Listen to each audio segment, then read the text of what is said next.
You're watching News 12 on your side.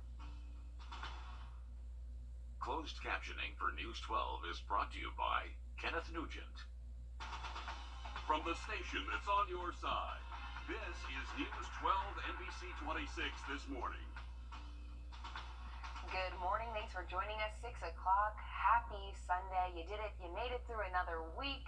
It's Super Bowl Sunday. We're taking a live look over the medical district this morning, and it's a pretty nicely average temperature morning, I would say. It wasn't It's a typical Sunday morning. pretty typical. Wasn't too cold, wasn't too bad, but exciting day today. Super Bowl Sunday. People are probably out running last minute errands, preparing hopefully for Valentine's Day tomorrow. Not to forget that is happening. Flowers. I do all my last minute errands at 6 o'clock on Sunday morning every week. Well, to prepare. So what do we need to know, Chris? We need to know about the weather, so that's my job. We're going to talk about it. Here's the Doppler Max radar. We have some clouds out there early this morning. No rain falling out of those clouds. There are a couple of light rain showers in the Atlanta area. I think those will dry up before they get into our area, and we'll have a dry Sunday out there. Temperatures are on the mild side for this time of the day and this time of the year because we did have the clouds overnight. Only 51 degrees at Daniel Field, 48 in Evans, and 47 in Aiken. Around the CSRA, we are cooling off a little bit there in Washington at 45. Still in the 50s for Bamberg, Allendale, and Sylvania. Your temperature in Sylvania, 52. Hour by hour as we head through Saturday, we're talking about middle 40s through about 8 o'clock. Temperatures today will be about 8 to 10 degrees cooler than they were yesterday for the afternoon. That will put us about 58 degrees or so at noon. Afternoon highs in the low to mid 60s. If you are grilling out, maybe for the big football game out there tonight, will be about 54 degrees at kickoff at 6 p.m., 48 by 7 o'clock, and 8 o'clock, about 43 degrees, a little cool for those hamburgers and hot dogs out there on the grill. Winds are fairly light right now, but they are going to be picking up throughout the day. West winds at 7 in Aiken from the northwest now behind the cold front in Louisville at 7 miles per hour. Forecast winds at noon today picking up a little bit to about 10 to 12 miles per hour. Kind of breezy toward the afternoon. These are sustained forecast winds here at about 10 miles per hour to those numbers, and that will be your wind gusts. So we could have some wind gusts around 25 or 30 miles per hour out there today, and then winds calm down tonight, and that's going to make it very, very chilly. We do have a high fire danger out there today, so if you will be cooking out, just be aware of the wind. Those embers can fly away, and if anything gets started, it's very dry and very breezy out there today. Northwest winds around 12, your high today at 63 degrees. There is some chilly weather on the way for Valentine's Day. We'll have a look at that forecast in just a bit. Thanks, Chris. 6:03 now. A big bonus offered for new teachers. Tuesday night, Aiken County passed a $2,500 sign-on bonus to new hires. The Aiken County School District is one of many school systems battling staffing shortages, and as Maria Sellers reports, they're offering the bonus to any new special ed teacher, middle and high school math teacher, speech pathologists, and school psychologists. You know, we want to do all that we can to make sure that we have fully highly qualified staff and make sure that we're competitive and that we bring the best teachers that we can to our district. Competition for the best teachers is much tighter because the competition to get any teacher is tight. There's lower numbers of graduating new teachers, increasing number of teachers leaving the profession, and so our applicant pools are smaller and the competition for the best is tighter. It's a problem facing the state of South Carolina as a whole. The number of vacant positions at the beginning of last school year was twice as many as it was 2 years ago. But Beck says USC Aiken is not experiencing a shortage of interested teachers. We have been sitting at right around 350 majors for about the past 5 years. So the numbers fluctuate within the different programs, but we've remained pretty consistent. Programs that are seeing less interest, special education and math and sciences. So they're hopeful the bonuses offered by ACPS in those areas will increase student interest.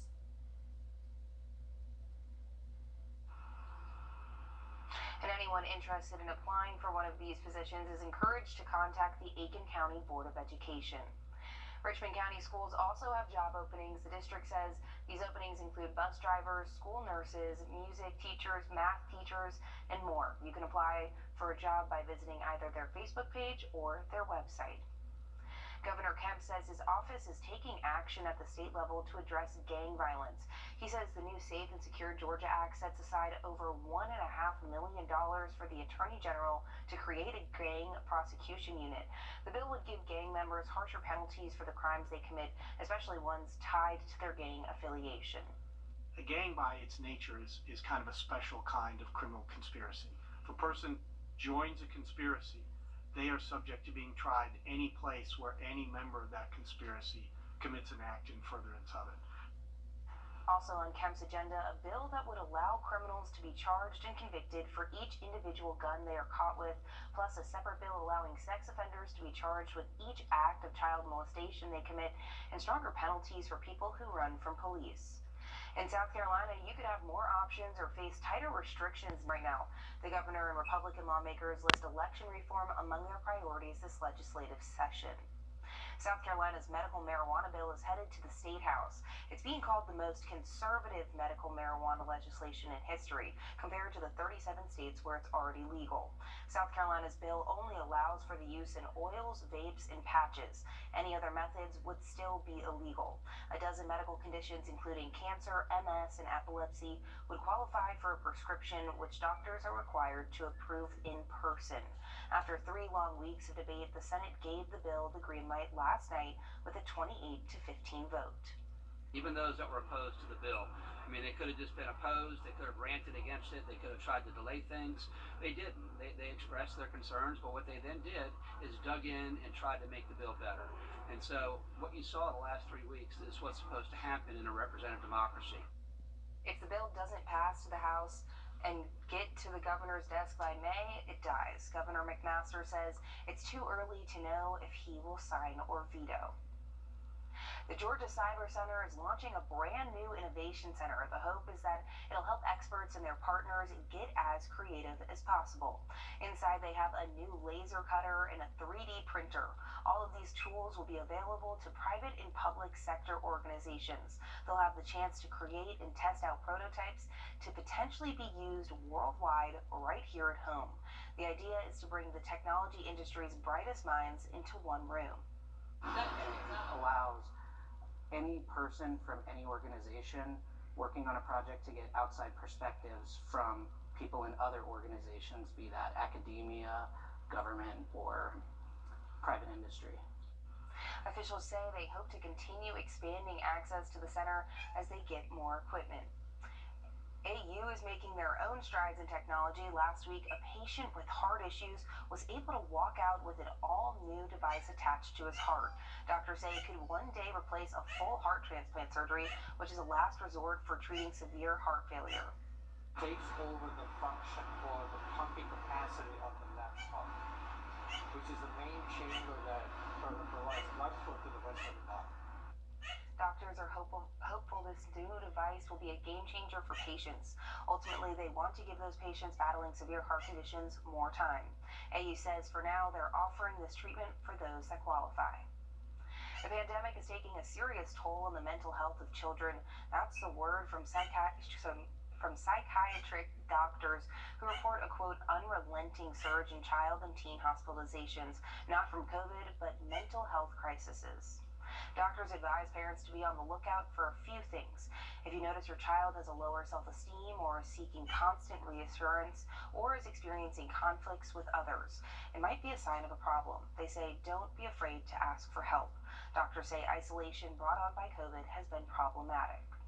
And the way that looks, when you remove kids who are developing from integrating into their community and engaging in meaningful interpersonal interactions, it looks like anxiety, depression, and in some cases, suicidal ideation.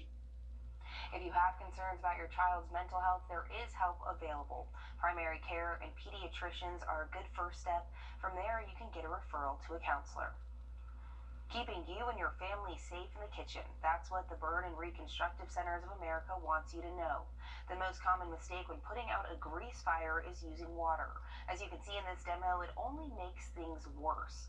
Doctors say since 2019, they've seen a 47% increase in grease burns. About 11% are kids. Grease burns can be devastating not only to an individual but to a family. Grease burns will often cause devastation to their home. Doctors say if you run into a grease fire, cover it with another pot or smother it with baking soda or salt. If it's too big to manage, call the experts. Still ahead, from the Griddian in Grovetown to the Super Bowl at SoFi Stadium. In a story you'll only see on 12. Hear from the Grovetown standout, now hoping to win a Super Bowl ring for the Bengals. And we are off to a mild start out there this morning. Current temperatures for a large part are in the 50s. High temperatures a little cooler than they were yesterday, and even colder weather is on the way. We'll take a look at your 7-day forecast when we come back. You have all your home heating needs. Foundation problems start small and will only get bigger and more expensive. Candy Foundation Specialist is the trusted expert for sinking foundations and settling concrete. Foundation problems don't get better over time. They get better when you call my dad. Like and follow News 1226 on Facebook for the latest up-to-date coverage near you. Welcome back, 6:14. This morning, we're hearing from former Grovetown standout and current Bengals player Deontay Smith. Smith and the Bengals are getting ready to play in Super Bowl 56 against the Rams tonight. As they warm up for the big game, Smith has an army of support here at home. Much like this year's Cincinnati Bengals team, Deontay Smith is a fighter. The journey is just always perseverance and believing in yourself. And, nothing's going to be easy, but, you got to fight for it. Deontay's journey started at Grovetown High School, where his recruiting process took off after a dominant showing at an all-star game in Atlanta. After signing with ECU, Deontay got injured and had to sit out the majority of his freshman season. But he fought back and went on to be Columbia County's first ever NFL draft pick. I'm just happy God has put me in this position to be able to, cherish these memories and be able to live in the moment.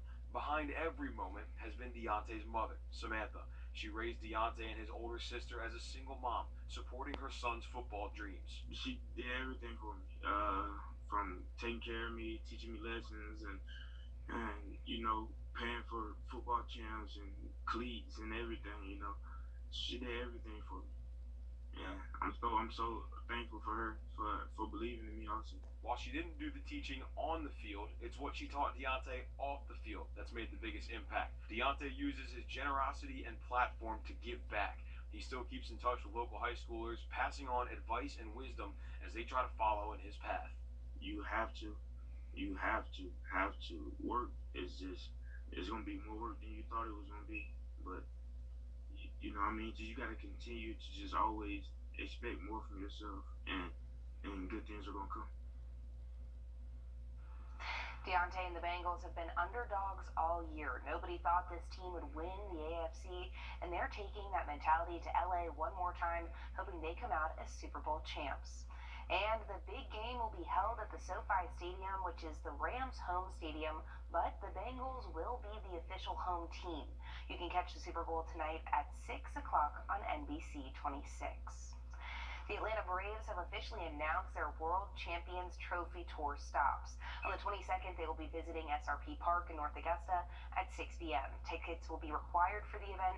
That day, the Green Jackets will be going up against the Fayetteville Woodpeckers. You can head to our website to see the full list of stops and where else in the CSRA they are heading to.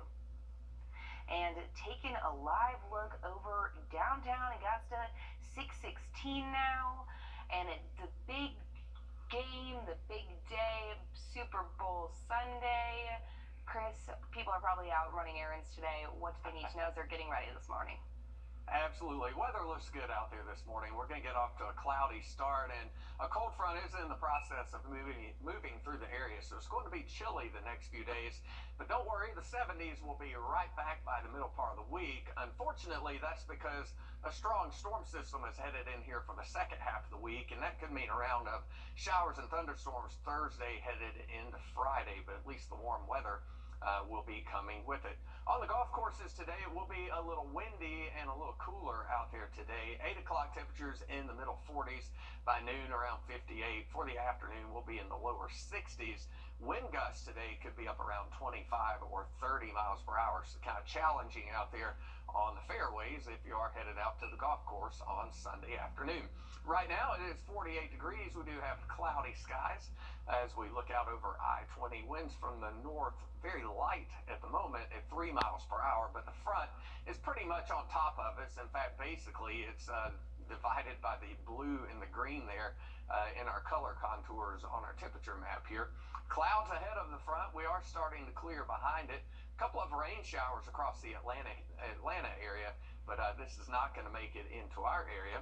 As we look around the country, a lot of rain down in Florida, so be glad you're not headed to Disney World today because it's going to be very rainy down that way. This cold front will come through tonight and reinforce the colder weather and make tomorrow even cooler than today, but that one is not going to produce any rainfall either. Temperatures around the country are on the chilly side. We've got some 20s into Denver. 48 right now in Augusta, and as usual, very warm down there in Miami at 73 degrees. But our weather pattern is going to be very quiet for the next few days. Out there today, breezy and cooler. Winds from the west to northwest at 12, gusting over 20 at times. Down to 28 degrees tonight, clear and cold. A light west wind, less than 5 miles per hour. Here is your 7-day forecast, and I'm going to have to move that Valentine's Day icon. It's tomorrow. 73. Your high yesterday. Something's wrong with this graphic. I'm going to have to check on that and get back to you in the next segment. But yeah, it's going to be turning cooler today. Our high today will be in the 60s, 20s by tonight. Thanks, Chris. 6:19 now. There's a ballet program in Martinez making sure everyone has the chance to dance. Steps of Grace is designed for kids with special needs. The woman behind the idea doubles as an occupational therapist and an assistant professor at Augusta University. Our Will Volk shows us what it's all about. 30. I'm Laura Warren, inviting News 12 viewers on an adventure to Montreal, Quebec City, and Canadian Maritimes, August 4th to the 14th.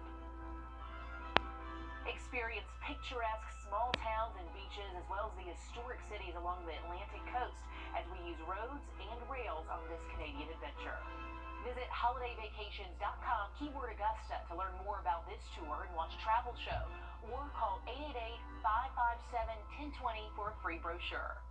When you download the 1226 I'll have more details on that in just a bit. Thanks, Chris. 6:33 now. It's the final sentence handed down in the murder of an Augusta father of 2. The book's finally closing on the Drew Cato case after a 4-year journey to justice. Thursday, a judge sentenced Virginia Reynolds to 10 years probation for concealing a death. Our Will Rio was in the courtroom for the final sentencing in this case and talked to the Cato family about their mission moving forward. Information. There are details the family of Drew Cato hope to never hear again. It's reliving it all over again. It's, just like he just went missing yesterday. A feeling of emptiness after their son was murdered in 2018. But it's been a big hole in our family. In court, facing the family she hurt, Virginia Reynolds pleaded guilty to concealing the death of Drew Cato. Sentenced you, Reynolds, to 10 years on probation. I thought that was a grand slam. I thought that the judge got it right. I thought that the judge understood the impact of what she had done, the impact to the community, the impact to our family, what she had done. Cato's case changed the culture of how missing people were treated. That's how Project Drew was created. We're an organization that allows us to gather some strength and put some word out there and try to get the word on the street that they're missing. They help advocate for families of missing or murdered people in our community. They put a focus back on these missing people, and we need to bring them home. We need to bring them home to their family. They hope the organization will continue to grow. But for now, the family closing the book on the final chapter in their son's case. We're going to have to learn how to forgive and move on and remember that Drew's still alive. Drew's still alive in our household. In Augusta, Will Rio on your side. Virginia Reynolds faces 10 years in prison if she violates her probation. Her conditions include being under curfew for the first 2 of her 10 years on probation. She has to be employed within 60 days, cannot communicate with the Cato family, and will pay a $10,000 fine. The Richmond County Sheriff's Office wants to change the way deputies respond to mental health calls. The Georgia Cyber Center is or at least working during peak crisis times, which is usually in the evenings. The Georgia Cyber Center is all about innovation, and now, thanks to a brand new facility, there are even more tools on campus to help the experts get creative. Our Celeste Springer went to the Cyber Center, where the hope is that this new space will help pump out some new ideas. So, laser cutting examples. Luke Steele is giving partners at the Cyber Center all the instruction they need to use some shiny new tools. The likes of Google and Microsoft are said to have started in a garage. It's where many other great minds tinkered away on their ideas, hence the name of the new Innovation Center. One of the core components of a makerspace is a co-working space, so innovation never happens in a vacuum, right? It might not happen in a vacuum, but maybe it can happen in front of a 3D printer. That will increase your creativity and outside-the-box thinking, and you can bring that back to your professional work. Steele oversees this new lab. That's what I'm here for. I'm here to help everyone, right? He'll make sure Cyber Center partners have everything they need to get the creative juices flowing. And this was the real goal of the workshop. Have people talking. It allows any person from any organization working on a project to get outside perspectives from people in other organizations, be that academia, government, or private industry. Which means perks for partners, better ideas, growth for our local cyber economy, and at the end of the day, hopefully better cybersecurity for all of us. This week, friends and family will say goodbye to former Miss USA and Gamecock athlete Chelsea Christ. A public celebration of her life will be held in Charlotte Friday, February 18th. The celebration will also be live streamed. Christ died from suicide last month. She won the Miss USA pageant in 2019 as Miss North Carolina. Christ was also a host on Extra, an attorney, and she was a track and field athlete at USC. Another electric bus is planning to visit Augusta tomorrow through Wednesday. Nova Bus will be demonstrating their hybrid electric bus. But since the bus will not be placed on regular routes, people will not be able to ride. This is all a part of the city's plan to apply for competitive grants to integrate electric buses. All smiles in Aiken County. We've all been late to a restaurant or event, and then we waste even more time trying to find a close parking spot where you can test your internet access. We've all been late to a restaurant or event, and then we waste even more time trying to find a close parking spot. Well, one woman in Atlanta got more than she bargained for when she thought she found the perfect spot. A person was dressed as a parking attendant, but once her meal was over, she came out to a ticket, even after she had paid $20 to park. It's a $25 ticket, so it's not gonna break me to pay it. But it's the principle and the fact that I paid $20 to park and gave it to a complete stranger, and now I'm paying $25. Experts say the best thing you can do is always try and park in front of a parking meter and trust parking signs over anyone directing you where to park. All right, it's going to be a cooler